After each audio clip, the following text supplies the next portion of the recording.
Големите, ако не и најголемите патриоти, кои јавно се удираат в гради и прават отворени листи на северџани и предавници, инспирирани од традицијата на типичен, ама само ним својствен македонски начин, им посакуваат добре дојде на своите ептен ексклузивни гости.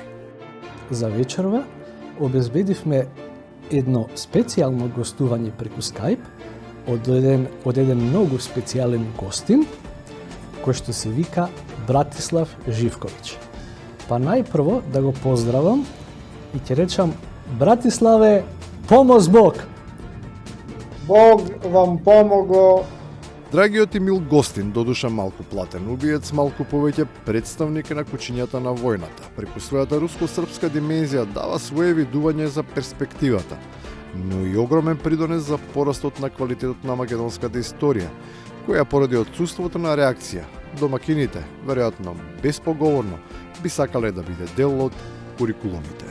Формирал сам четнички покрет на традиции рада те организације из 1903 године, када су наши славни четници се борили за ослобоđenje јужне, тад називане Јужне Србије, тоа е данашње Македонија, или Македонија, како се звала. Но за да се случи ослободувањето, мора да се каже историското не. А кој тоа би го кажал ако не е еден од влијателните аналитичари, кој сега е во видоизмената улога, па од домакин во својата емисија си станува гостин. Господине Јовановски, што овој пат ќе кажеме на оваа тема? Па ќе кажеме на оваа тема да конечно се манеме од таа мантра дека ЕУ нема алтернатива. Додуше при тие длабоки анализи и кристални гледишта за еднината, мора да се имаат предвид фактите и особено да се посвети внимание кој чии главен град е, иако според беседникот, тој нема големо влијание од и се всушност му припаѓа на Путин. Нема балтичка земја каде што руското малцинство е под 20%, од 20 до 25%. Например, главниот град на Естонија, чинам, се викаше Рига, таму се 40% руси.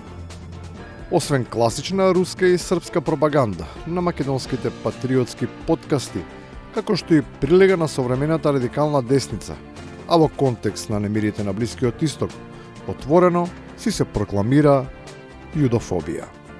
Проблеми за самите евреи, бе. Сите Евреи во Америка, они нема искачаат проблем, на протести нема секаде, да. нема проблем да жртвуваат 6 милиони луѓе од нивните Така е. за да направат драма. И на крајот, како што евреите прават драма, а самите си се виновни за Холокаустот, така и македонците, особено скопјаните, си се кабетли за тоа што им се случи пред 60 години. Ке се чудат зашто е тоа така. Да. Например, се чудат зашто македонците Скопје го дрмнал земјотрес 63 година. Затоа што е библиска земја, а тогаш се нафурале на комунизам, сите биле прогресивни, разбираш, Така. И брп. При такви катаклизми се прават процепи и земјата се отвара.